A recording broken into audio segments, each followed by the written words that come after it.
ఇప్పుడు వరకు నీవే నడిపించావు నాయన, అందరినీ తోడుకొచ్చావు నాయన ప్రభు. వాక్య సందేశంలోనికి వెళ్చుండగా నాయన మా అందరితో మీరు మాట్లాడండి నాయన, నాతో మాతో మా అందరితో మాట్లాడి నాయన ప్రభు. నువ్వు మాట్లాడుచుండగా వినే చెవులు, గ్రహించగల మనసు మా అందరికీ దయచేయమని బ్రతిమిలాడుకుంటున్నాను తండ్రి. నీకే వందనాలు. నీ మాట భయముతో వణుకుతో వినబుద్ధి పుట్టించమని బ్రతిమిలాడుకుంటున్నాను యేసయ్య. నీ సహాయమును కోరుకుంటూ నీవే హెచ్చాలి, మేము తగ్గాలి నాయన. నీ నామానికి హెచ్చించుకోమని యేసు నామములో అడుగుచున్నాము తండ్రి, ఆమేన్. నేను ప్రార్థన చేస్తుంటే నా ప్రార్థనకి ఏకీవిస్తారేమో అని ఒక చెవి మీ వైపు పెడుతూ ఉంటాను. నా ప్రార్థనకు మీరు ఏకీవిస్తారేమో అని, కానీ ఎవరు ఏకీవించట్లేదు.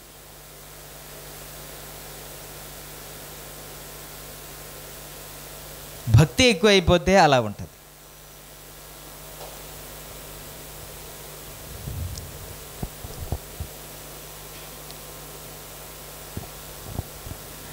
మీ అందరికీ తెలిసిన మాటే కదా, అందరికీ బాగా వాక్యం వచ్చు కదా. అసలు ప్రభు బల్ల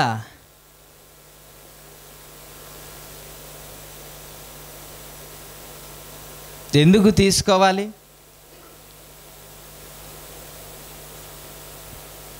ప్రభు వల్ల ఎందుకు తీసుకోవాలి?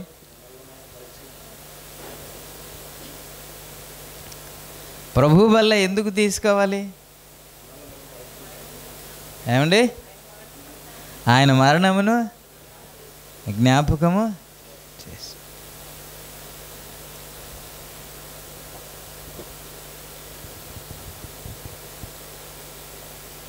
24వ వచనంలో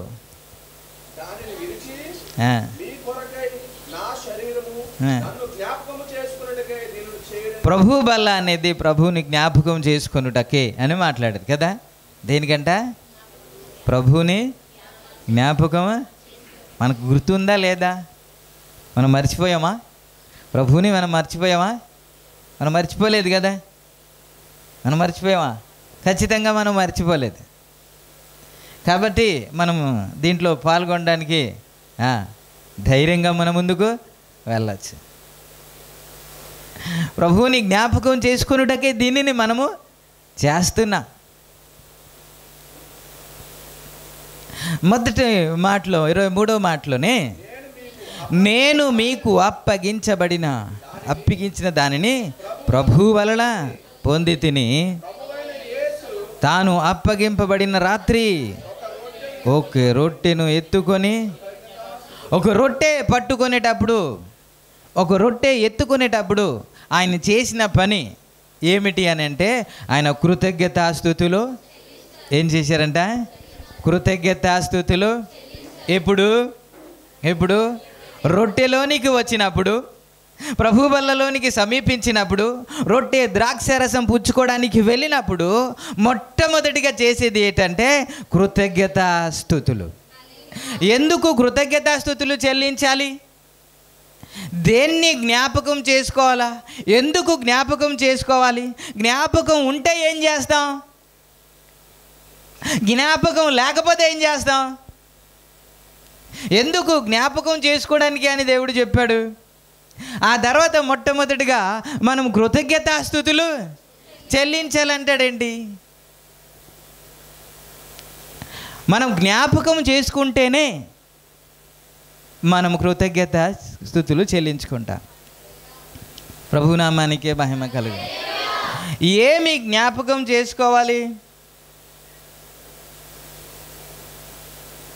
ఏం జ్ఞాపకం చేసుకుంటే మనం కృతజ్ఞతాస్తుతులు లోపల నుండి వస్తుంది?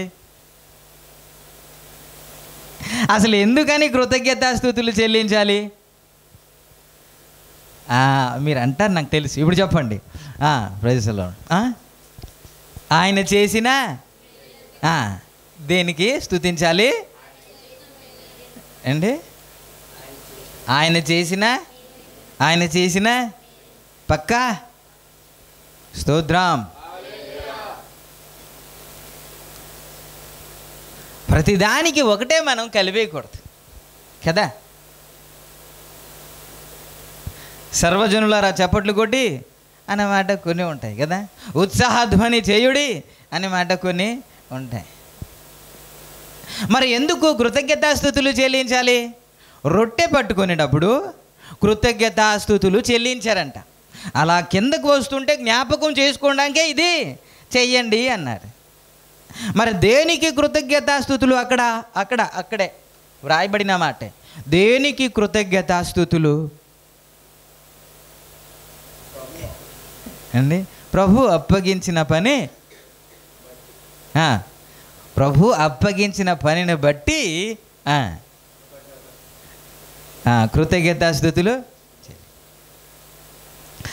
రొట్టె దగ్గరికి వెళ్ళినప్పుడు మనకి ఏమి గుర్తుకు రావాలి తెలుసా అండి? రొట్టె ఏమిటి కదా, ఈ శరీరంలోనికి వెళ్ళినప్పుడు, శరీరాన్ని సమీపించడానికి వెళ్ళినప్పుడు, ప్రభు బల్లలోనికి వెళ్ళినప్పుడు ఇది శరీరము, ఇది రక్తము కదా. ఏమి గుర్తు రావాలి? ఏం గుర్తు వస్తే కృతజ్ఞతాస్తుతులు వస్తుంది? ఆయన నీ కొరకు ఏం చేశాడు? మేలు చేశాడంటే జ్వరం నుంచి బాగు చేశాడా, ఇబ్బంది నుంచి విడిపించాడా, నీకు ఆశీర్వదించాడా, అప్పు తీర్చాడా, దీన్ని బట్టి స్థుతులు చెల్లించాడా? అందుకైనా పౌలు అలా కొరింథీ రాసిన పత్రిక 11వ అధ్యాయంలో మాట్లాడుతున్నారు. కృతజ్ఞతాస్తుతులు అన్నీ ఒకటేనా? అన్ని స్థుతులు ఒకటేనా? పౌలు ఇప్పుడు స్థుతించింది ప్రభు రొట్టె బల్ల తీసుకొని దేనికి స్థుతిస్తున్నారు, దేని బట్టి ఆయన స్థుతిస్తున్నాడు అని అంటే ఆయన చేసిన మేలు అంటారు. ఏ మేలు? మేలులో అనేక రకమైన మేలు ఉన్నాయి కదా. ఏ మేలు చేశాడు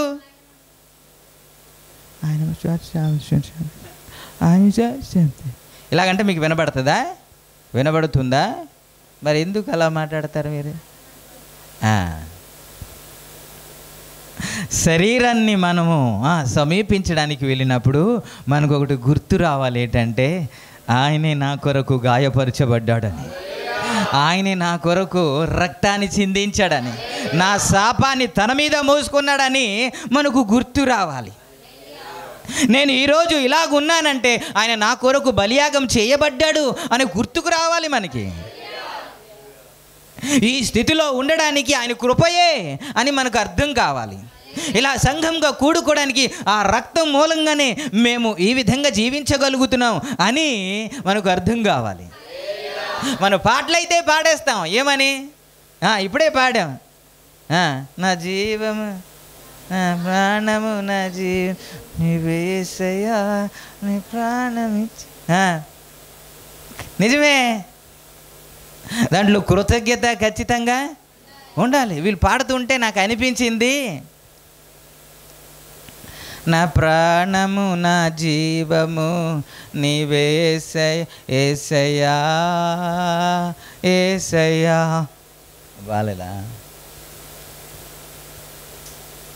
ఆ పాటలో కూడా ఆకర్షణ రావాలి కదా. ఆ పాటలో కూడా ఆకర్షణ. యేసయ్యా యేసయ్యా యేసయ్యా యేసయ్యా. ఆ ఫీలింగ్ ఏది? ఆ ఫీలింగ్ ఏది? దాని విధంగా మనం పాడగలిగితే వినే వాళ్ళకి ఎలా ఉంటుంది? స్తోత్రం, హల్లెలూయా. పాట అయితే పాడుతూ ఉన్నాం కానీ ఏం చేశాడనే సంగతి మనకి ఇంకా అర్థము కాలేదు.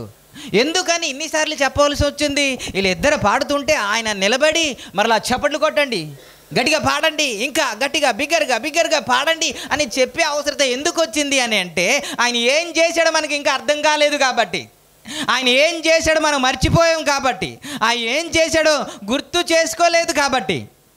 గుర్తు ఉంటే మీరు అలాగుండరు. దేవునికి స్తోత్రం, హల్లెలూయా హల్లెలూయా. ఇప్పుడు నా సొంత సాక్ష్యం చెబుతాను, ఒక్కసారి జాగ్రత్తగా వినండి. నేను అయ్యా సీలింగ్ చెయ్యాలయ్యా అని దాస్ గారు పిలిస్తే నేను వెళ్ళాను.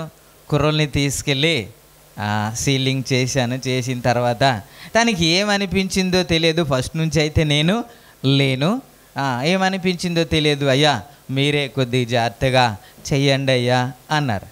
అనిన తర్వాత నేనైతే ఫినాన్షియల్గా ఏ సపోర్ట్ అయితే చేయలేకపోయాను, చేయలేదు కూడా. అంతే, చిన్న సహాయం కోరారు. నేను ఏదైతే చేయగలుగుతున్నానో అది కొద్దిగా మీరు చేయించండి అన్నారు. సరే నేను మాట్లాడతాను అని అన్నాను. పెయింటింగ్ దాని గురించి కూడా కుర్రోళ్ళతో మాట్లాడాను. అలాగే వుడ్ వర్క్ గురించి కూడా కుర్రోళ్ళతో మాట్లాడాను. నేనే తీసుకొచ్చాను కాబట్టి నేనే అప్పగించి నేను బయట ఉండిపోయిన తర్వాత వాళ్ళు ఎలా పడితే అలా చేసి వెళ్ళిపోతే, ఇదిగో పాస్టర్ గారు తెచ్చారు, ఇలా పాడు చేశారని తిడతారు కదా. కాబట్టి నాకు అవకాశం దొరికేటప్పుడల్లా నేను వెళ్ళేవాడిని, వెళ్ళి వాళ్ళకి సలహా ఇచ్చేసి వచ్చేసేవాడిని. ఇలా పూర్తి చేశాం. ఇలా పూర్తి చేసిన తర్వాత నేను రూపాయి ఇవ్వలేదు సుమా, నేను రూపాయి ఇవ్వలేదు. అగా వీళ్ళు చేశారయ్యా, వీళ్ళకి ఇంతే ఇచ్చేయండి అంటే ఇచ్చేసేవారు. మెటీరియల్కి ఇంత అయింది ఇచ్చేయండి అంటే ఇచ్చేసేవారు. ఒకటప్పుడు తనకి పాపం ఇద్దరికి అయ్యేది కాదు, తనకి స్కూలు, ఈయన ఒకరి దగ్గర పని చేస్తున్నారు కాబట్టి ఖచ్చితంగా ఇంకొకరి దగ్గర, ఇంకో యజమాని దగ్గర పని చేసేటప్పుడు మనం ఇష్టానుసారంగా మనము ఎక్కడ పడితే అక్కడికి వెళ్ళడానికి వీల్లేదు. సొంత వర్క్ అయితే, సొంత పని అయితే, సొంత బిజినెస్ అయితే ఖచ్చితంగా మనం ఎప్పుడైనా ఆపొచ్చు, ఎప్పుడైనా వెళ్ళొచ్చు. ఒకరి దగ్గర పని చేస్తున్నారు కాబట్టి ఆ సమయం దొరికిన కొలది నేను అక్కడ ఉన్నానని చెప్పి ఇక్కడ నుంచి ఉద్యోగం అయిన తర్వాత ఇక్కడ నుంచి పరిగెత్తుకుంటూ నా దగ్గరకు వచ్చేసి అంత దూరం వచ్చేసి, అయ్యో పాస్టర్ గారు మా కోసం అక్కడ ఉన్నారని వచ్చేసి, అయ్యా భోజనం చేశారా అంటే లేదయ్యా అంటే, పదండి వెళ్ళిపోదామని హోటల్కి తీసుకెళ్ళి ఒక 1000 రూపాయలు 1200 అయ్యేది. ఒకసారి ఒక మంచి హోటల్కి తీసుకెళ్తానని తీసుకెళ్ళారు. దాని పేరు అమోఘం అంట. ఏంటి అమోఘం అంట. ఏంటి ఈయన డబ్బా కొడుతున్నారు, ఇద్దరి గురించి మాట్లాడుకుంటున్నారంటారా? ఇప్పుడు చెప్తాను, దాని గురించి చెప్తున్నాను. తీసుకెళ్ళారు. అయ్యా మీరు ఏం తింటారా అన్నారు. నాకు ఏమీ తింటానని అడగొద్దు, మీకు ఏది నచ్చితే అది ఆర్డర్ పెట్టండి అంటే, ఉట్టి రైస్ పెడితే బాగోదు కదా, బిర్యానీ నేను తిన్నాను, ఉట్టి రైస్ పెడితే బాగోదు కదా అని చికెన్ ఆర్డర్ పెడదాం అన్నారు. సరే మీ ఇష్టం అన్నారు. ఏం చికెన్ అంటే చిల్లీ చికెన్లు అవి అన్నీ ఉంటాయి కదా, ఇదే లెమన్ చికెన్ ఏదో గుర్తొచ్చింది దీనికి. తక్కువని ఆర్డర్ పెట్టారు. ఆర్డర్ పెడితే ఆయన తెచ్చి పెట్టాడు. ఉండలుగా కనబడుతుంది నాకు. ఇది ఏంటో వెరైటీగా ఉంది ఏంటి అని చూశాను. ఏంటి అంటే లెమన్ కట్ చేసి మొత్తం ఆ చికెన్లో పెట్టేశాడు. దేవునికి స్తోత్రం. అదంతా చేదైపోయింది. యేసు రక్తమే చేయి. అది లెమన్ చికెన్ అంట. లెమన్ చికెన్ తెచ్చారు కదా, ఒక ప్లేట్, చిన్న ప్లేట్తో అన్నం తెచ్చాడు. తెస్తే నా మనసులో అనుకుంటున్నాను, ఆయనకి చెప్పలే, మనసులో అనుకుంటున్నాను, ఇంత అన్నం ఇద్దరికి సరిపోద్దా అని నా మనసులో నేను అనుకుంటే అది తినిన తర్వాత అది ఎలాగుందంటే ఒక్కొక్క మేకలాగా ఉంది. అందులో ఇంత అన్నం ఇంకా సరిపోదు అని మనసులో అనుకున్నాను కదా, ఇంకా సగం మిగిలిపోయింది.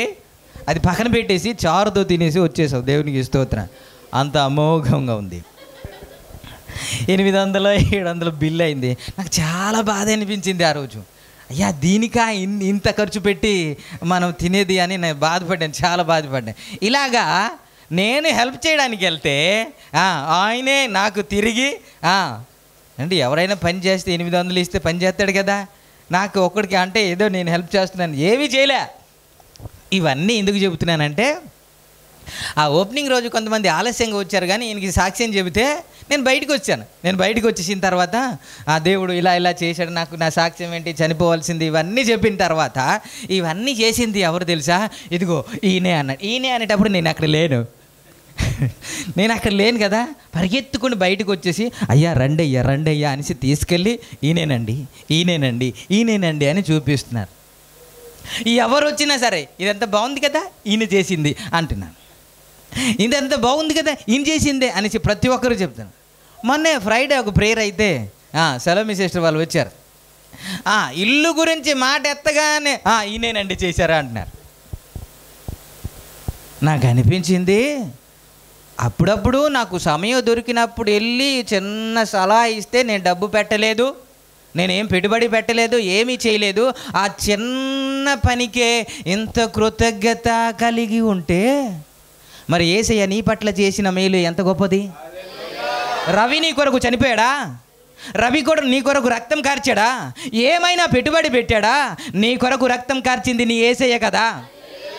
నీ శాపాలన్నీ తీసివేసింది నీ యేసయ్య కదా. ఈరోజు ఇలాగ స్వతంత్రంగా మనం జీవిస్తున్నామంటే యేసయ్య పరమును విడిచి భూలోకానికి దిగి వచ్చి నీ కొరకు నా కొరకు ఆ సిలువలో బలియాగం చేయబడ్డాడు కాబట్టి ఈరోజు ఇలాగున్నాం కదా. మరి చిన్న హెల్ప్ చేస్తేనే ఇంత కృతజ్ఞత కలిగి కనబడగానే అయ్యా మీరేనా ఒకరోజు ఫోన్ చేసి అయ్యా మీరు లేకుండా అవ్వదయ్యా అని కన్నీళ్ళు పెట్టుకుంటున్నారు. ఆయన ఏంటి నేను లేకుండా అవ్వదా? నేనన్నా నేను లేకుండా అవ్వదు కాదు, నేను లేకపోయినా అవుతుంది, ఆయన లేకపోతే అవదు. Praise the Lord. మరి చిన్న హెల్పే ఇంత కన్నీళ్ళు పెట్టుకొని ఇంత కృతజ్ఞత కలిగి జీవిస్తే మనకు బ్రతుకునిచ్చింది ఆయనే కదండి. Praise the Lord. మనకు బ్రతుకునిచ్చింది ఆయనే. మనకు నరకం నుండి తప్పించింది ఎవరు? ఆయనే. కాబట్టి రొట్టె యొద్దకు రాగానే నీకు ఏం గుర్తుకు రావాలి? ఇల్లు గురించి మాట్లాడగానే రవియే గుర్తుకొస్తున్నాడు కదా. రవియే చేశాడని గుర్తుకొస్తూ ఉంటే ఈ పెద్ద హెల్ప్ ఏం కాదు ఇది. అయినప్పటికీ కూడా ఇంత కృతజ్ఞత ఉంటే నా యేసయ్యకి మీరు ఎంత కృతజ్ఞత కలిగి ఉండాలండి. నీ ఎన్నిసార్లు రోజు మాట్లాడాలండి ఇంకా ఆయన గురించి ఎంతమందికి మనం చెప్పాలి ఇంకా? Praise the lord. పెయింటింగ్ చేయిస్తే ఇంతమంది గురించి నువ్వు సాక్ష్యం చెబుతావా? ఇంతమంది దగ్గర ఆయన గురించి మాట్లాడతావా? నీ గురించి చనిపోతే ఎవరితో మాట్లాడవా? దేవునికి స్తోత్రం. హల్లెలూయా. మరి ఇది వరకు ఎప్పుడైనా సరే రొట్టె యొద్దకు వచ్చినప్పుడు ఆయన చేసిన మేలన్నీ గుర్తు వచ్చాయా? ఆయన నా కొరకు గాయపరచబడ్డాడని గుర్తు వచ్చాయా? ఆయన 1-40 దెబ్బలు నా కొరకు ఆయన అనుభవించాడని గుర్తుకొచ్చిందా ఎప్పుడైనా సరే? ఇది గుర్తుకొస్తేనే కన్నీళ్ళు వస్తాయి. ఆ పిక్చర్ రూపంలో నీ మైండ్లోకి రాగలిగితేనే దుఃఖం వస్తుంది. ఎందుకు దుఃఖం రావట్లేదు అని అంటే మనం జ్ఞాపకం చేసుకోవట్లేదు. దీన్ని జ్ఞాపకం చేసుకోవడానికే ఏం చేయాలి? ప్రభు బల్లలోనికి వెళ్ళాలి. Praise the Lord. హల్లెలూయా. ప్రార్థన పరులారా, ప్రార్థనలో గుంపులో ఉన్న వారులారా, ఉదయకాల సమయంలో ప్రార్థన చేస్తున్న వారులారా, మీకు చెబుతున్నాను, ఎప్పుడైనా సరే యేసయ్య చేసిన మేలును గురించి కృతజ్ఞతాస్తుతులు చెల్లిస్తూ ప్రార్థన చేశారా? ఎప్పుడైనా నీ పట్ల దేవుడు చేసిన కార్యాన్ని బట్టి ఎప్పుడైనా స్తుతిస్తూ ప్రార్థన చేశారా? లేదు. ఎప్పుడు దేని గురించి చేస్తారా? ఆ అమ్మకి బాగాలేదు, ఈ అమ్మకి బాగాలేదు, అతనికి బాగాలేదు, అతనికి బాగాలేదు, దాని గురించే ప్రార్థన చేస్తున్నాం తప్ప ఎప్పుడైనా సరే ఆయన చేసిన మేలును తలుస్తూ ప్రార్థన చేసామా? లేదే. నీ పర్సనల్ ప్రేయర్లో ఉండదు, గ్రూప్లో కూడా ఉండదు, సంఘంలో కూడా ఉండదు. మరి ఎప్పుడు ప్రభుని స్తుతిస్తాం? ఎప్పుడు కృతజ్ఞతాస్తుతులు చెల్లిస్తాం? మరి ఇదే అవకాశం కదా. రొట్టె దగ్గరికి రాగానే నీకేం గుర్తు రావాలి? ఏం గుర్తు రావాలి? ఆయన మన కొరకు ఏ త్యాగము చేశాడో అవన్నీ గుర్తు రావాలి కదా. హల్లెలూయా. ఆ దెబ్బలు నీవు నేను అనుభవించాలి కదా. ఆ సిలువ మరణం నీవు నేను పొందాలి కదా. ఆయన వీపు దున్నబడింది అని బైబిల్లో వ్రాయబడింది కదా. ఆయన ఎవరి కొరకు పరమును విడిచాడు? ఫిలిప్పీ రాసిన పత్రిక 2వ అధ్యాయం 5వ వచనం నుంచి వ్రాసిన మాట ఏమిటి? ఆయన దేవునితో సమానుడుగా ఉండుట విడిచిపెట్టకూడని భాగ్యమని ఎంచుకొనలేదు కానీ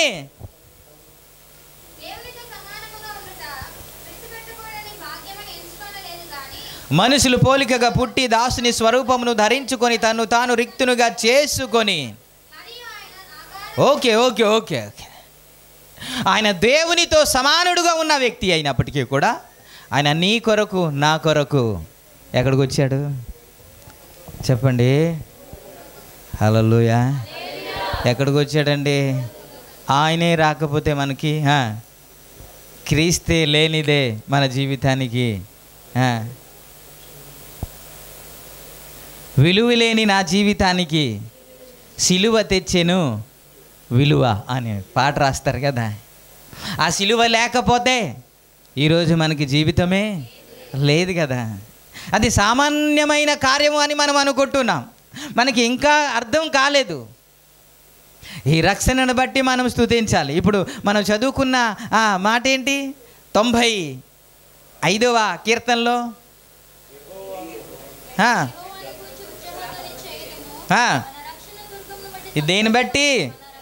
దేని బట్టి? మన రక్షణ దుర్గమును బట్టి సంతోషగానము చేయుదం. 21వ కీర్తన 21వ కీర్తన మొదటి మాట, యెహోవా రాజు నీ బలమును బట్టి. దేని బట్టి? దేని బట్టి? రక్షణను బట్టి ఎప్పుడైనా స్తుతించారా మీరు? రక్షణను బట్టి ఎప్పుడైనా ప్రభువుని ఘనపరిచారా ఎప్పుడు? లేదు లేదు. నీ జీవితంలో చేసిన మేలు బట్టి. అంటే ఏ మేలు? అసలు 103వ కీర్తనలో మేలు గురించి మరవద్దు అన్నాడు కదా. ఏ మేలు ఆయన మాట్లాడతాడు? సమాధిలో నుండి నీ ప్రాణమును విమోచించుచున్నాడు, కరుణా కటాక్షమును నీకు కిరీటముగా ఉంచుచున్నాడు.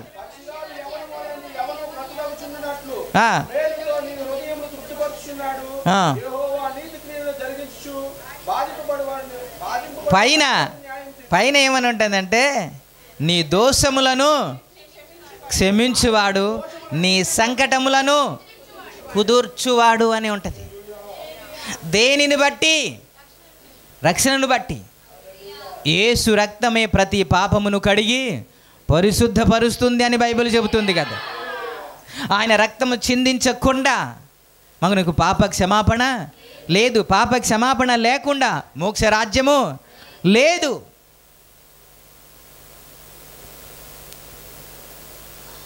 అదే చెబుతున్నాను. చిన్న చిన్న దానికే మనం ఎంత కృతజ్ఞత కలిగి ఉంటున్నాం కదా. మరి యేసయ్య చేసిన దాన్ని బట్టి మనం ఎంత కృతజ్ఞత కలిగి ఉండాలి. అందులోనే వ్రాయబడిన 95వ కీర్తనలోనే వ్రాయబడిన మాట ఏంటంటే, మనము పాటలు పాడుకుంటూ రావాలన్నమాట ఉంది కదా. ఎక్కడ? ఇక్కడికి వచ్చిన తర్వాత పాటలు పాడడం, కృతజ్ఞతాస్తుతులు. ఎక్కడికి వచ్చి కృతజ్ఞత, లేకపోతే అక్కడి నుంచా? ఎక్కడికి వచ్చి కాదంట, మనం ఎక్కడికి వచ్చి కృతజ్ఞత చెప్తాం కదా. కానీ అక్కడ నుంచి ఎవరు స్తుతిస్తారో తెలుసా? ఆయన ఏం చేశాడు నీకు అర్థమైతే. Praise the Lord. ఆయన ఏం చేశాడు జ్ఞాపకము తెచ్చుకుంటే, నీకు గుర్తు ఉంటే, ఇక్కడ కాదు, ఇక్కడ చెబితేనే కాదు, దానికి ఒక కీర్తన ధ్యానము, మధ్యలో ఇంకొకటేమో పాడండి పాడండి అని పుష్ చేస్తూ ఉండాలా. అప్పుడే చప్పట్లు కొడతాం, లేకపోతే స్వరం అయితే రాదు. దేవునికి స్తోత్రం.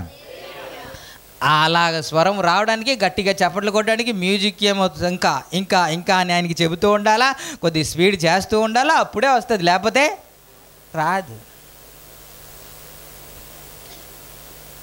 ఎందుకని స్వరం రావట్లేదు అని అంటే, ఎందుకు కృతజ్ఞత రావట్లేదు అని అంటే, చెప్పండి, మర్చిపోయాం కాబట్టి. ఆయన ఏం చేశాడు మనకి అర్థం. పౌలు అంటాడు, రొట్టె తీసుకున్నప్పుడల్లా కృతజ్ఞతాస్తుతులు చెల్లించని.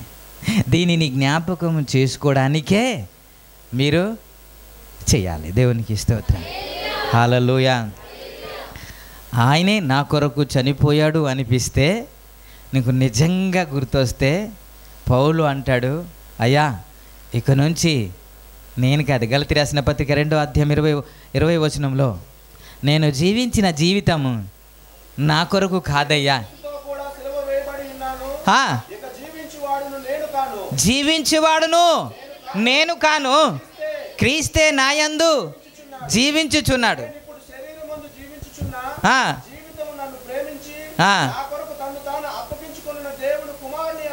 ఎవరి కొరకు ఆయన జీవిస్తున్నాడంట? ఎవరి కొరకు అండి? యేసయ్య కొరకేనా? మనము పౌలైతే యేసయ్య కొరకు జీవిస్తున్నాడులేండి. మనం ఎవరి కొరకు జీవిస్తున్నాం? ఐ లివ్ ఫర్ యూ అంటాం కదా. ఎవరి కొరకు? యేసయ్య కొరకు కాదు, మన కొరకే. దేవునికి స్తోత్రం. మన కొరకే. మీరు అంటారే నీ కొరకే రా నేను ఇంకా అంటాం కదా పిల్లలకి. మన యేసయ్య కొరకు కాదు.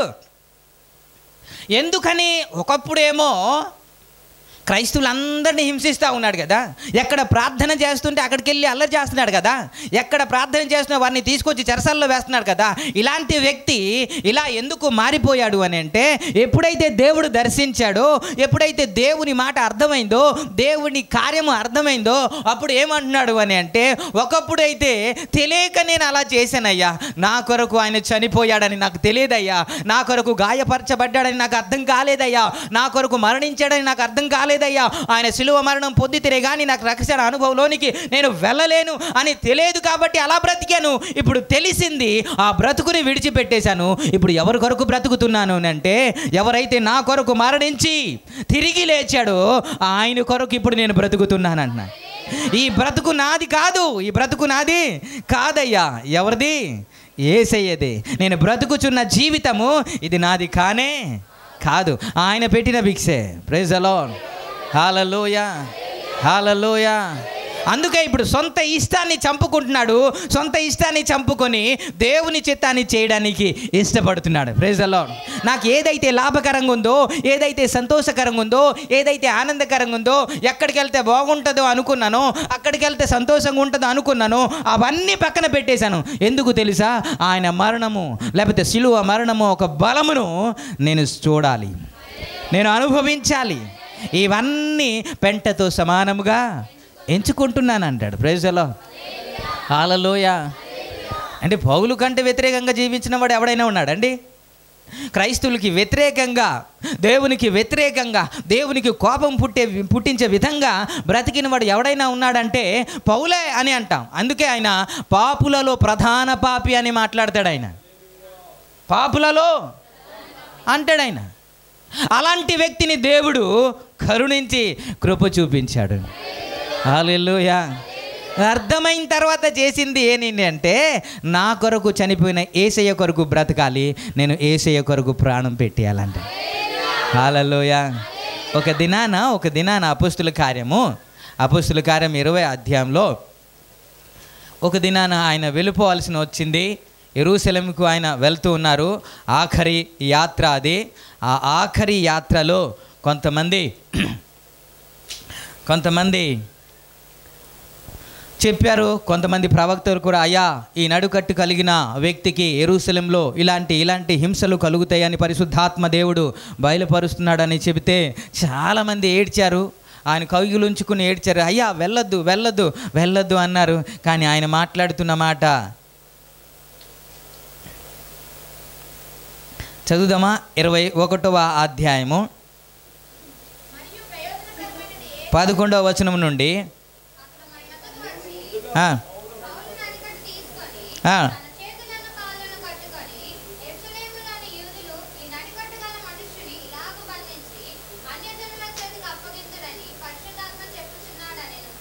ఈ మాటలు వినినప్పుడు మేమును అక్కడి వారమును యెరూషలేమునకు వెళ్ళొద్దని అతని బతిమాలుకుంటిమి. గాని పౌలు, ఇది ఎందుకు? మీరు ఏడ్చి నా గుండె బద్దలు చేసిదరేలా? నేనైతే ప్రభు అయిన యేసు నామము నిమిత్తము యెరూషలేములో బంధించబడుటకు మాత్రమే గాక ఏటేటే ఇంత త్యాగం ఎలాగొచ్చింది తెలుసా? ఆయన నా కొరకు చనిపోతే నేను ఆయన కొరకు చనిపోవడంలో పెద్ద గొప్ప విషయమేమీ కాదు అనుకున్నాను. Praise the Lord. హల్లెలూయా. మనకు అర్థం కాలేదు కాబట్టే ఇంకా మనం అలాగే జీవిస్తున్నాం. యేసయ్య చనిపోయిన తర్వాత, రాయ్ మీ అందరూ ఉంటే ఉండండి, నేనైతే చేపలు పట్టుకోవడానికి వెళ్ళిపోతున్నాడు అని మరలా ఎక్కడికి వెళ్ళిపోయాడు?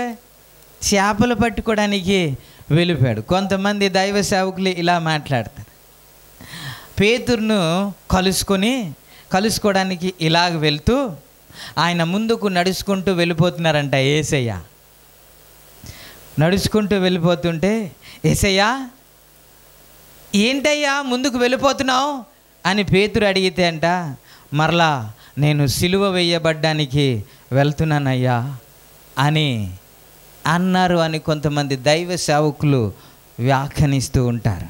ఎందుకు అని అంటే, నీ కొరకు నేను చనిపోయాను కదా, నీ కొరకు చనిపోయి ఇన్ని కార్యాలు చేసిన తర్వాత మరలా నువ్వు చేపలు పట్టడానికి వెళ్ళిపోవడానికా, మరలా సముద్రానికి వెళ్ళిపోవడానికా, మరలా మునుపటి జీవితానికి వెళ్ళిపోవడానికా, మరలా లోకానికి వెళ్ళిపోవడానికా? అందుక నీ కొరకు సిలువలో ప్రాణం పెట్టాను.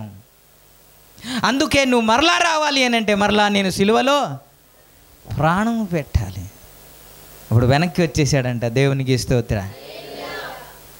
అర్థం చేసుకున్న ప్రతి ఒక్కరూ, ఈ 12 మంది అపోస్తులు ఎవరు తన ప్రాణాన్ని ప్రేమించిన వారు కానే కాదు. యేసయ్య మా కొరకు ప్రాణం పెడితే ఆయన పరిచర్య కొరకు మనం ప్రాణం పెట్టాలి అని ముందుకు వెళ్ళిన వారి 12 మంది అపోస్తలులు. Praise the lord.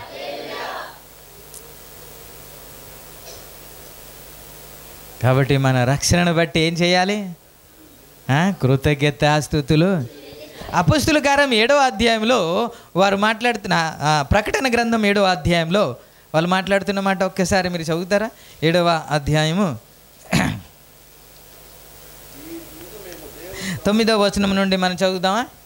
అటు తర్వాత నేను చూడగా, ఇదిగో ప్రతి జనము నుండి, ప్రతి వంశము నుండి, ఎవడును లెక్కింపజాలని ఒక గొప్ప సమూహము కనబడెను. వారు తెల్లని వస్త్రములు ధరించుకున్న వారై ఖర్జూరపు మట్టలు చేత పట్టుకొని సింహాసనం ఎదుటను గొర్రె పిల్ల ఎదుటను నిలవబడి, సింహాసనసీనుడైన మా దేవునికిని గొర్రె పిల్లకును దేనికే మా రక్షణకై స్తోత్రం. Praise the Lord. హల్లెలూయా. ఇది ఎంత విలువైనదో మనకు అర్థమైతే మనం స్తుతించకుండా ఉండలేం.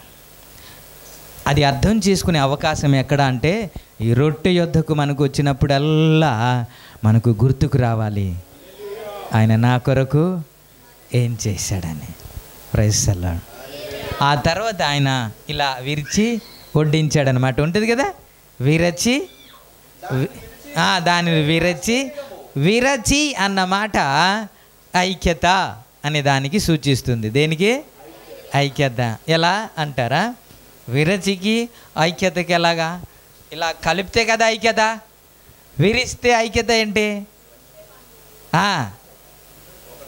మీరు అపోస్తుల కార్యంలో చూస్తారు కదా, 2వ అధ్యాయం 42వ వచనంలో, వారు అపోస్తుల బోధయందును సహవాసమందును రొట్టె విరుచుట యందును ప్రార్థన చేయుట యందును తెగక ఉన్నారు అండి. రొట్టె విరుచుట అనగా మీకేమర్థం అంటే భోజనం అండి. అది ఏంటి? భోజనం. ప్రార్థన అయిపోయిన తర్వాత ఎవరి ఇంటికి వారు వెళ్ళిపోలేదు, ఎవరింటికి వాళ్ళు వెళ్ళిపోయి భోజనము చేయలేదంట, రొట్టె విరిచారు అన్నమాట ఉంటాయి. ఏంటి అంటే వారు ఒకచోట ఉండి ఒకే రొట్టె అందరూ భుజించారని అర్థం. Praise the Lord. అక్కడ ఐక్యతను మనకి సూచిస్తూ ఉంది. ఇందులోనికి వచ్చినప్పుడు మనకు ఏం గుర్తుకు రావాలంటే, మనము ఐక్యత, ఒకే ఒక శరీరంలో అందరూ పాలిభాగస్తులు అవుతున్నాం. Praise the Lord. ఐక్యత లేకుండా, ఒకరినొకరు సమాధానము లేకుండా, ఒకరికి పొత్తిక లేకుండా, ఒకరి ముఖం ఎడపడ చూడకుండా ఇలా చూస్తాం. ప్రైజ్ ది లార్డ్ కూడా చెప్పం. కొంతమంది ప్రైజ్ ది లార్డ్ చెప్తారు కానీ ఇక్కడ నుండే చెప్తారు, లోపలేమో నాకు తెలిసి ఈడి గురించి అన్నట్టు ఉంటాయి. ఇలాగున్నా ఐక్యత ఉన్నట్టేనా? కాదు కదా. ప్రభు బల్లలోనికి వచ్చేటప్పుడల్లా మనకి ఏమర్థం అవ్వాలంటే, ఇది ఐక్యతకు సూచిస్తూ ఉంది అని. Praise the Lord. ఐక్యత లేకుండా భార్యాభర్తకు ఐక్యత ఉండదు. నీ మాట నేను వినాలేటి అంటాం. భార్యాభర్తకు ఐక్యత లేకుండా ఇందులో పాల్గొనొచ్చండి పాల్గొనొచ్చా? కానీ మనము ప్రయోజనం ఏమీ ఉండదు. ప్రయోజనకరంగా ఉండాలి అని అంటే ఏం చేయాలి? ఐక్యత. ఇప్పుడు ఇంకో మాట మీకు జ్ఞాపకం చేస్తాను. కింద వచనంలో ఏమన్నాడంటే, నేను చెప్తాను.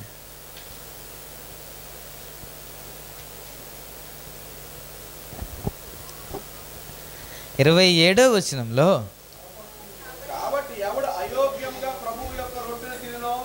దానికి ముందు 26వ వచనం చదువుదాం. మీరు ఈ రొట్టెను తిని ఈ పాత్రలోనిది త్రాగునప్పుడెల్లా ప్రభు వచ్చే వరకు ఆయన మరణమును ఏంటి ఈ రొట్టెను ఈ రక్తమును త్రాగినప్పుడు ఏం చేయాలి? మాటలు రావే. ఏం చేయాలి? ఎంతవరకు ప్రచురం చేశాం? ఎవరెవరికి చెప్పాం? పక్కింట్లో సమాచారం ఇక్కడ చెప్తాం, ఇక్కడ లేనిది అక్కడ చెప్తాం. వద్దన్న TV9కి మించిన ఛానల్ మంది. దేవునికి స్తోత్రం. అదైనా ఆలస్యంగా క్యాచ్ చేస్తుందేమో కానీ జరగక ముందే వెళ్ళిపోద్ది. దేవునికి స్తోత్రం. సిగ్నల్ లేకపోయినా వెళ్ళిపోద్ది. కానీ ప్రభు గురించి మాట్లాడాం. ఇందులోనికి వచ్చినప్పుడల్లా, మనం తాగినప్పుడల్లా మనకు ఏం గుర్తుకు రావాలి? ఇప్పుడే మీకు చేశాను కదా చిన్న హెల్ప్ గురించి. ఆ సంఘం అంతా చాటేసి, పరిచయమైన వారందరినీ చాటేసి, ఎవరు లేదండి ఈయనేనండి, ఎవరు కాదండి ఈయనేనండి, ఈయనేనండి అని ఇంతగా చెప్పేస్తే నా యేసయ్య గురించి మీరు ఎంత ప్రచారం చేయాలి? ఎంతమందికి చెప్పాలి? ఇప్పుడు వెళ్ళిన తర్వాత నెలకు ఒకసారే కదా ప్రభు బల్లలోనికి వస్తున్నాము. ప్రభు బల్లలోనికి నెలకు ఒకసారి వస్తే ఈ నెలంతా ఎంతమందిని ప్రచురం చేశారు? ఎంతమందిని దేవుని ప్రేమను గురించి చేశారు? నేను ఈ స్థితిలో ఉండడానికి ఈయనేనండి అని యేసయ్య గురించి ఎంతమంది పరిచయం ఇచ్చారు? నా బ్రతుకు ఈ విధంగా మారడానికి కారణము ఈయనేనండి అని యేసయ్యకి ఎంతమంది చూపించారు? లేదు. ఇవి చెప్పకపోయినా పర్లేదు, రవి చేసింది చెప్పకపోయినా పర్లేదు, కానీ నా యేసయ్య చేసింది చెప్పాలి కదా. నేను అనుకుంటాను మీరు కానీ చెబితే ఇది మొదలుకొని మరలా ప్రభు బల్లలోనికి సమీపించే వరకు కానీ మీరు కానీ దేవుని ప్రేమను గురించి ప్రచురం చేస్తే సంఘం ఇలా ఉండదు. సంఘము ఇలా ఉండదు. నాకు చాలామంది ఫోన్ చేసి, అయ్యా మాది కూడా కొద్దిగా ఉంది, కొద్దిగా చేసి పెట్టరా అని ఫోన్ చేస్తున్నారు. దేని బట్టి? ఆయన పరిచయం చేసిన దాన్ని బట్టి ఫోన్ చేసి మీరే వచ్చి కొద్దిగా డిజైన్ చేయండి అని ఫోన్ చేస్తున్నారు. మరి యేసయ్య గురించి మీరు కానీ పరిచయం చేస్తే అలా ఫోన్ చేయాలి. దేవునికి స్తోత్రం. అయ్యా ఆయన బట్టి కదా ఈయన రక్షించబడ్డాడంట, ఈ అమూల్యమైన జీవితం ఆయన బట్టి అంటే కదా, అందుకే నేను కూడా రక్షించబడాలని ఆశపడుతున్నాను అని మీరు చెప్పిన దాన్ని బట్టి ఉంటుంది వారికి రక్షణ అనుభవంలోనికి రావడానికి. Praise the Lord. నా దేవుణ్ణి ఎంత మీరు హెచ్చిస్తారో, నా దేవుణ్ణి ఎంత అయితే మీరు పొగుడతారో, ఆయన చేసిన కార్యాలన్నీ ఎంత వివరించి చెప్పగలుగుతారో దాన్ని బట్టే ప్రభు సన్నిధికి వారు వస్తారు. Praise the Lord. అందుకే మనుషుల్ని పొగడొద్దు అంటున్నాను. ఎందుకు తెలుసా? మీరు పొగిడితే నాకు అక్కడి నుంచి ఏ ఫలితము ఉండదు. ఎందుకని? మీరు పొగిడేశారు కదా. మీరు పొగిడేశారు కాబట్టి నాకు అక్కడి నుంచి ఏ ఫలితము ఉండదు. మీరు ఇస్తే ఏముండదు నాకు, ఆయన ఇస్తే గొప్ప బహుమానం ఉంటుంది. Praise the Lord. నేను దాని కొరకు ఎదురు చూస్తూ ఉంటే అది వద్దయ్యా, అది పెద్దది వద్దు, నేను ఇచ్చింది చిన్నది తీసుకో అని మీరంటే మరి ఏం చేయను? అందుకే పొగడొద్దు. ఎక్కడ ఎవరు మనుషుల్ని పొగడొద్దు. దాని గురించి మత్తయి సువార్తలో మనం ధ్యానం చేద్దాం. బూరలు ఊదొద్దు అనే మాట మనం ధ్యానం చేసాం కదా. మనం చెబితే నా యేసయ్య గురించే చెప్పాలి. Praise the Lord. ఎలా చెప్పాలి తెలుసా? ఒకరు ఆకర్షించబడినట్లు మనం చెప్పాలి. స్తోత్రం. ఆయన ప్రేమను గురించి అంతగా వివరించి చెప్పాలి. ఆయన త్యాగాన్ని గురించి అంత వివరించి చెప్పాలి. అది రొట్టె ద్రాక్షరసం తిని త్రాగినప్పుడు మనకు గుర్తుకు రావాలి ఏంటంటే, అయ్యా నా కొరకు నువ్వు చేసిన మేలన్నీ ఈ రోజు నుంచి ప్రచురము చేస్తాను. బహిరంగ సభ ఆగిపోవచ్చు, కానీ వ్యక్తిగతంగా నీ సాక్ష్యం చెప్పొచ్చు కదా. వ్యక్తిగతంగా దేవుని ప్రేమను గురించి మాట్లాడొచ్చు కదా. వ్యక్తిగతంగా దేవుడు నిన్ను ఎందుకు రక్షించాడు, ఎలా రక్షించాడు అని చెప్పొచ్చు కదా. చెప్పకూడదా? అది తప్ప కాదు. దేవుని ప్రేమను గురించి వివరించి చెప్పలేం. ఇప్పటి వరకు మనం ఇద్దరు కలిస్తే దేని గురించి మాట్లాడతాం? మూడో వ్యక్తి గురించి మాట్లాడతాం. అంతేనా? వదిన తర్వాత మరదలు ఇద్దరు కలిస్తే ఎవరి గురించి మాట్లాడతారు? యేసయ్య గురించా? అత్త గురించి కానీ, ఇంకా తోటికోడల గురించి కానీ, ఇంకా దీనికంటే ఇంకా ఉండదు. మనం ఇద్దరు కలిస్తే యేసయ్య గురించి మాట్లాడాలి. మూడో వ్యక్తి ఎవరంటే యేసయ్య. ప్రైజ్ అలా. ఆయన భక్తులు మాట్లాడుతుంటే ఆయన చెవి ఒగ్గు వింటాడంట. ఆయన ఏం మాట్లాడుతున్నారని వింటాడంట. కాబట్టి ఇది వింటాడు, అది కూడా చేయలేదు, ఎప్పుడు చేయలేదు, ఎప్పుడు తీర్మానము చేసుకోలేదు. నీ పక్కన చాలామంది ఉంటారు, నీ స్నేహితులు చాలామంది ఉన్నారు, ఇప్పుడు వరకు ఒక్కరికి చెప్పారా? లేదు. అందుకే చెప్పకుండా ఎలాగొస్తారు? సువార్త చెబితేనే వారు వింటారు, వింటేనే విశ్వాసము కలుగుతుంది. ఆ విశ్వాసం అయితేనే ప్రభు సన్నిధికి వస్తారు. 12 సంవత్సరం నుంచి రక్తస్రావం గల స్త్రీ మాట్లాడిన మాట, ఆమె యేసును గూర్చి విని అనే మాట కదా. వినకుండా ఎలాగొస్తారు? చెప్పకుండా ఎలాగ వింటారు? మనం చెప్పట్లేదు, అందుకే వారు వినట్లేదు. వింటేనే విశ్వాసము కలుగుతుంది. ఆమె దేవుని దగ్గరికి వచ్చింది, అద్భుతాలు పొందుకుంది, చరిత్రలో వ్రాయబడింది. దేవునికి ఇస్తారు. హల్లెలూయా. నేను అనుకుంటాను ఎవరు చెప్పారో వ్రాయలేదు, కానీ చెప్పిన వారికి మాత్రం అక్కడ బహుమానం ఉంటుంది సుమా. దేవునికి స్తోత్రం. ఆయన గ్రంథంలో రాసుకుంటాడు ఆయన. ఎవరు చెప్పారు? ఎవరో ఒకరు చెప్పి ఉంటారు కదా. ఆ చెప్పిన వారిలో నీవు నేను అంటే ఎంత బాగుంటుంది. ఆ నడిపించిన వారిలో నీవు నేను అంటే ఎంత బాగుంటుంది. ఆ కుటుంబంలో మన కుటుంబం ఉంటే ఎంత బాగుంటుంది. ఒక వ్యక్తిని రక్షించగలిగిన ఒక ఆధిక్యత దేవుడు మీ కుటుంబానికి అనుగ్రహిస్తే ఎంత బాగుంటుంది. ఎప్పుడు మీ గురించి ప్రార్థన చేసుకోవద్దు, మీరు ఎదుటి వారి గురించి ప్రార్థన చెయ్యండి. అప్పుడు ఖచ్చితంగా దేవుడు మిమ్మల్ని దీవిస్తాడు. మనం ఎప్పుడు ఏంటంటే మన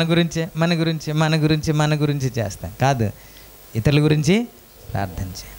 27వ వచనంలో ఒక మాట చెప్పి నేను ముగిస్తాను.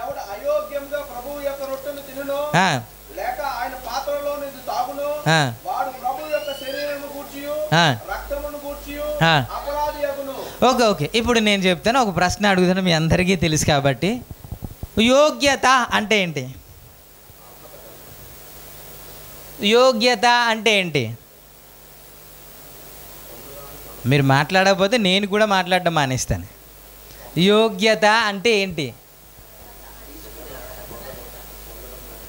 అర్హత, యోగ్యత ఒకటే, దానికి లోపల ఉన్న మీనింగ్స్ ఏదో ఉంటాయి కదా. యోగ్యత అంటే ఏంటి? పరిశుద్ధత అంట, పొందడానికి అర్హత అంట. ఓకే, మంచిదే. చాలామంది దైవ సేవకులు, పండితులు చెప్పిన మాట ఏంటో తెలుసా? యోగ్యత అంటే దాని గురించి మాట్లాడాం, కానీ అలా వెళ్ళకుండా నేను మరలా ఈ విధంగా చెప్తున్నాను. యోగ్యత అంటే ఏంటి అని అంటే, నాలో యోగ్యత లేదు అనుకోవడమే యోగ్యత అన్నారు. ఏంటిది కదా, కన్ఫ్యూజ్గా ఉంటుంది కదా. యోగ్యులు ఎవరు అని అంటే, నేను యోగ్యుణ్ణి కాదు అనుకోవడమే యోగ్యత. ఇప్పుడు చెప్తాను. మనం ఎందుకు రొట్టె రాగానే ఒక కన్నీళ్ళు రావట్లేదు, పశ్చాత్తాపం రావట్లేదు, ప్రార్థన చేయట్లేదు తెలుసా? మా వదిన కంటే నేను బెటరే, మా అక్క కంటే నేను బెటరే, మా ఆయన కంటే బెటరే, పెద్దగా నాలో పొరపాటు లేదు అనుకుంటున్నాం. అదే కదా, అందుకే ప్రార్థన చేయట్లేదు. మీకు ఇప్పుడు జ్ఞాపకం చేస్తాను. లూకాసు వార్త 18వ అధ్యాయంలో ఒక వ్యక్తి ప్రార్థన చేస్తున్నాడు కదా.